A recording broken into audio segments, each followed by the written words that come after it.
BBOR Black Box Online Radio, coming to you from West Virginia.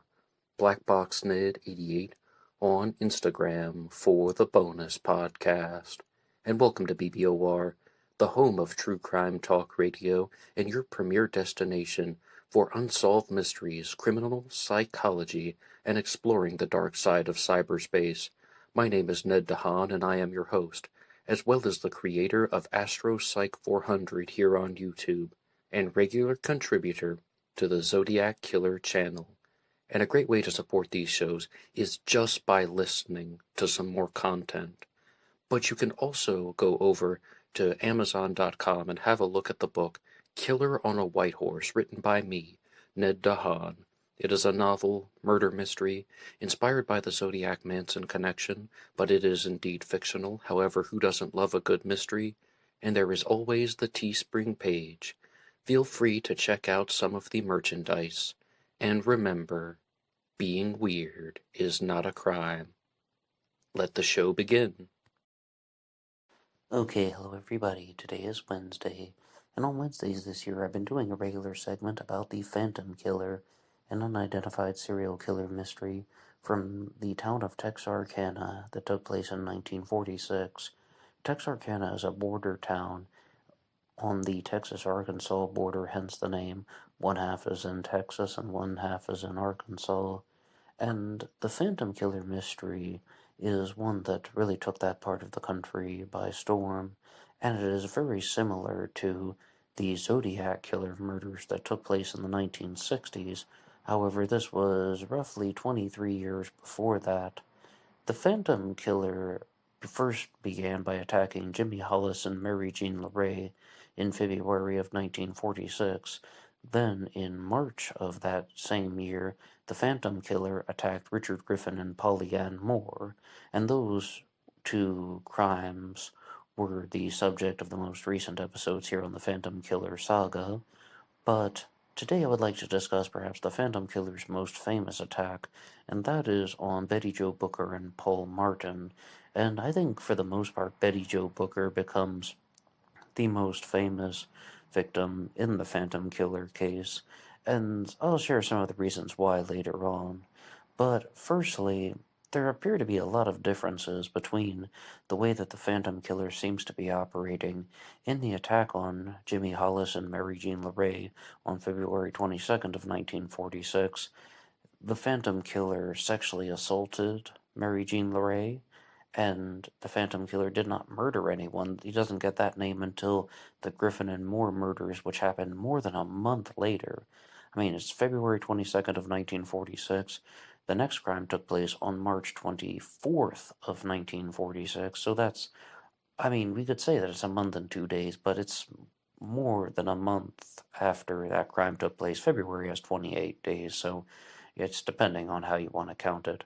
But then 3 weeks after that, there is a crime that took place, and that was the murder of Betty Jo Booker and Paul Martin. This crime stands out for some reasons because I've been reading the book The Phantom Killer by James Presley, and he points out very quickly that people made connections between the crimes, not among them, but between two crimes. And after people learned about the Booker and Martin murders, then they thought this is the same perpetrator that was going after Richard Griffin and Polly Ann Moore, and they didn't immediately connect it to the attack on Jimmy Hollis and Mary Jean LeRae. Again, both victims survived that, and they were also not shot. They were beaten in that incident. But at first, people are like, okay, somebody is targeting individuals who are parked in cars in secluded areas, and there is even some, not exactly concession made by James Presley in this book, but he concedes that a lot of what's going on is happening in the minds of people. And I've told you about it. These different crimes have taken place, and they are so different, and there are all these types of differences among the Phantom Killer's activities that it makes it almost seem like could these have been unconnected crimes? that some way, somehow, the general public stitched together through mass hysteria, not even in an elaborate hoax that was orchestrated by anyone, but because there were 4 crimes that took place in a very short time frame, in a 10-week time span in Texarkana, and they seemed rather similar. Was there any type of mental connection that was made on the part of the general public? And that's what I'm exploring in this series right here. But as far as some details about the Booker and Martin murders, firstly, Betty Jo Booker was a musician. She played the saxophone, and she played in what are simply called gigs, which just seem like to be musical events, concerts, and they don't seem too uproarious. It seems like it's rather tame and gentle. Betty Jo Booker and Paul Martin were high schoolers. And Betty Jo Booker's mother, according to James Presley, would wait up for her all the time, and immediately, on the night that Betty Jo Booker was murdered, her mother knew that something was wrong because she hadn't been in touch, she had been out for too long, and then her father's like, no, no, she'll turn up, you have nothing to worry about. But she did, in fact, because she could just tell that something was wrong. Betty Jo Booker did not deviate from their routine, and it was true that Betty Jo Booker had been murdered. The attack on Booker and Martin is also different for a couple of reasons. It appears like a very physical encounter had taken place, and also that the killer may have lost Betty Jo Booker for a while and then tracked her down, or maybe he transported her to another location for a while, because she was actually found more than a mile away from Paul Martin's body. Paul Martin had been shot 4 times, and Betty Jo Booker had been shot twice, once in the heart and once in the head. And the way that Paul Martin died just sounds so horrific and saddening, and it seemed like he was also crawling for his last ounce of hope along the side of the road after he had been shot 4 times in the head. Sounds horrific. But the description that was put forward by James Presley in his book The Phantom Killer of the Booker murder is that Betty Jo Booker was shot twice, as I previously said, once in the heart and once in the head, and she was facing her attacker, and based on the angle, they believe that the attacker was right-handed. So that doesn't really give them a lot. They're looking for a right-handed perpetrator who is most likely a male, and that's just not a lot to go on. But I think that what is more important is how the crime went down, because it seems like Paul Martin was targeted, and that something happens with Betty Jo Booker and the killer.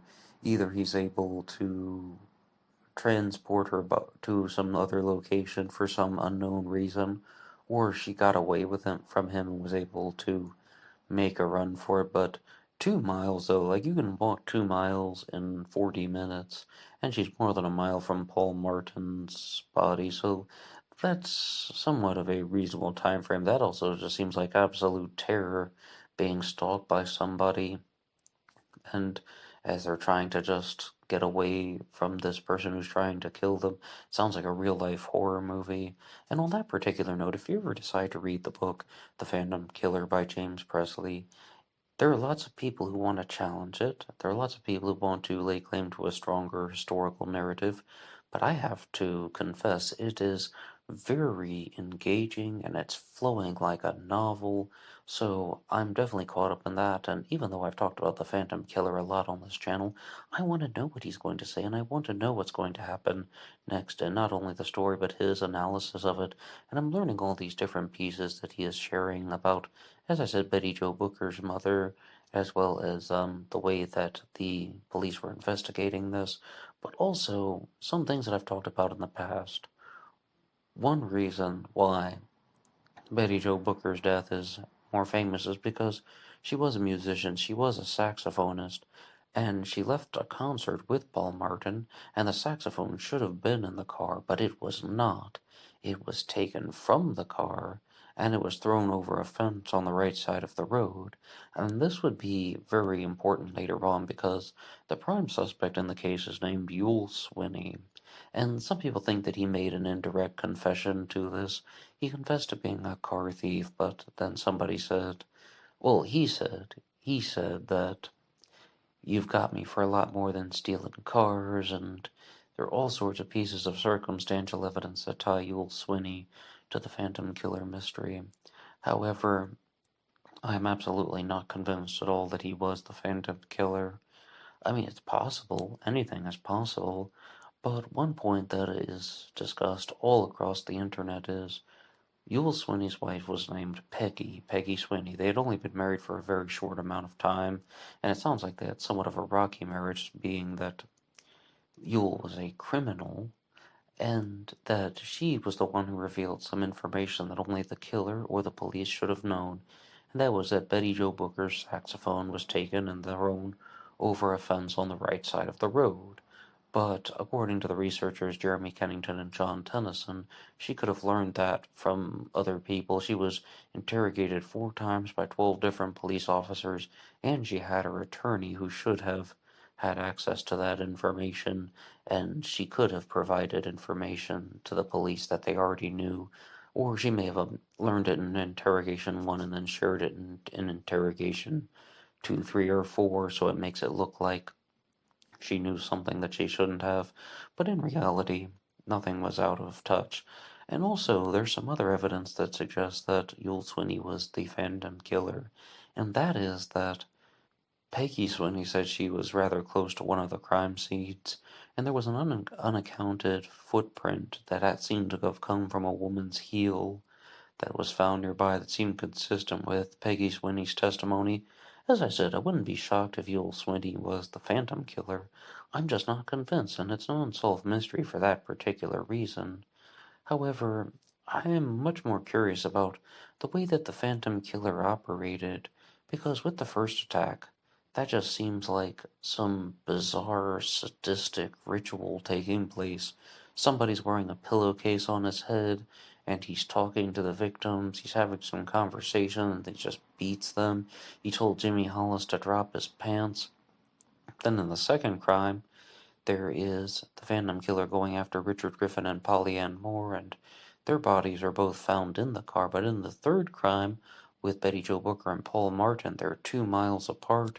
I mean, there could be a very simple explanation for that, and I don't really think that I've heard anything that is too outrageous about why there's a distance. It seems like most likely that either she ran or that the killer was able to get her to move to a different location. So I don't think that there's going to be any wild story behind that.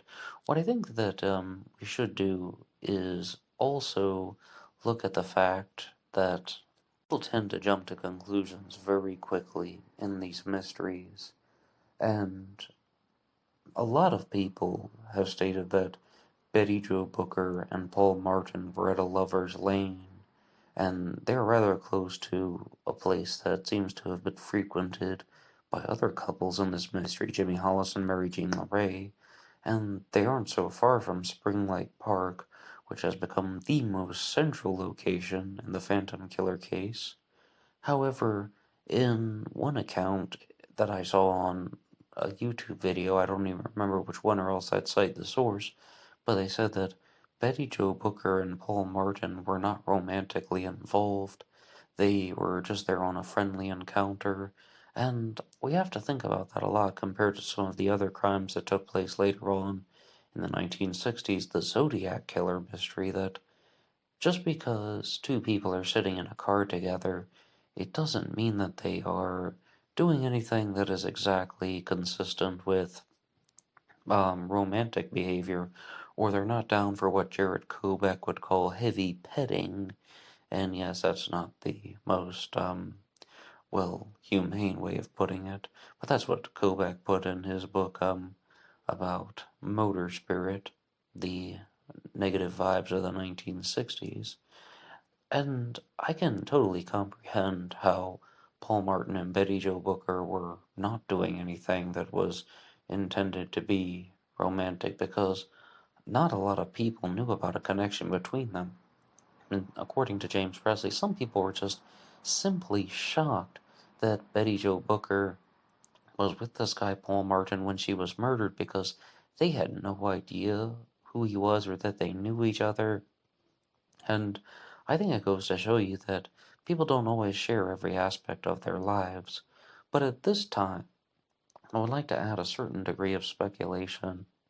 And on the one hand, if we're going to entertain a single killer theory with the Phantom Killer mystery, part of me is just thinking that the victims are chosen at random, or there's no intended pattern to be shared, that someone is trying to murder people or attack people, but the victims are not important to the killer. They're just trying to commit crimes.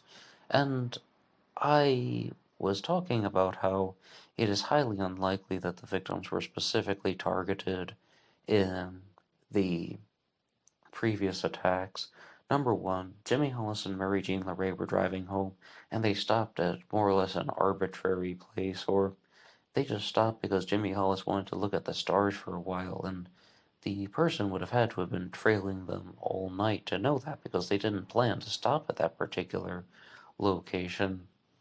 With Richard Griffin and Polly Ann Moore, there's a higher possibility that the killer knew them, but also, I guess I have to share one thing. The authorities did state, and this is even on the Wikipedia page, that Jimmy Hollis and Mary Jean LeRae may have known the killer and they were covering for him, so there's that possibility. But again, the killer would have had to have stalked them.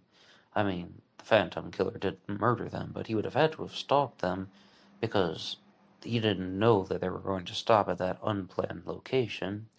And with Betty Jo Booker and Paul Martin, some people would have known that they were together because Betty Jo Booker was at a concert, and someone would have known that she left the concert with Paul Martin. But based on other people just saying that they had no idea that they were even alone together in the car, I'm still leaning toward the fact that the victims were not pre-chosen. That seems to be a commonality, or based on the way that it's presented in James Presley's book, and this series is starting the book discussion on The Phantom Killer by James Presley. It appears that someone is trying to commit crimes and they don't care about the victims. It's just opportunistic, and that's all I'm saying, unless there's some new information that could be revealed. And this is only in like chapter 6 right now at the time of this part in the book discussion, so maybe something new will be revealed later on.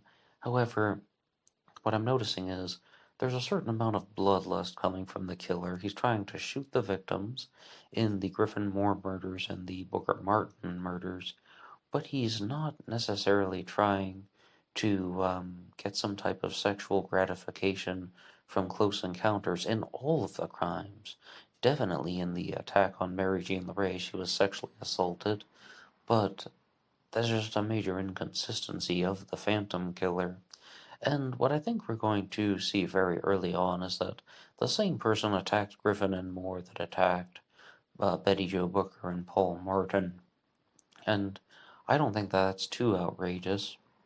Now, why would somebody go after two different couples, but not go after Jimmy Hollis and Mary Jean LeRae or Virgil Starks and Katie Starks? I honestly don't know right now, but I'm hoping that we'll find out. And I do think that there is any possibility that there were multiple killers in this mystery. And also, what do you think about Yule Swinney as a prime suspect? He was a car thief, known criminal. His wife provided information that should have condemned him, made him look very guilty. He also didn't seem to deny being the Phantom Killer. And another thing that he said when he was arrested was that he was going to get the chair. And they were like, well, you don't get the chair for stealing cars. And he's like, oh, you got me for more than stealing cars. But that just begs the question as to why. And that is almost why I want to talk about this type of mental connection and mass hysteria. I mean, these crimes are so different. And they are just so out of touch with any sort of reasonable pattern that it just makes it seem like they're unconnected crimes. But one thing that should be shared later on is the type of gun that was used in the Griffin Moore murders and the Booker Martin murders, because what I'm seeing is that Betty Jo Booker and Paul Martin could have been murdered by the same gun, but nothing was mentioned about that in this most recent chapter in James Presley's book. I mean, that's like the most critical factor, I think, in tying the crimes together, because we didn't have any witnesses from the Booker Martin murders, and the victims died a horrible, gruesome death. Rest in peace to them, but they weren't able to provide any witness descriptions. So, what do you think, though? Like, do you think that it's going to be one of those cases where, oh yeah, the Phantom Killer was Yule Swinney, the prime suspect, they just don't have the evidence to convict him? Or do you think that this is going to be something different altogether? You can put your idea in the comments. Anybody can write the show at BlackBoxOnlineRadio at AOL.com. You can also get me on Facebook. My personal Facebook is in the description box. And there was always BlackBoxNet88 over on Instagram. And I will see you there for the bonus podcast. Until next time.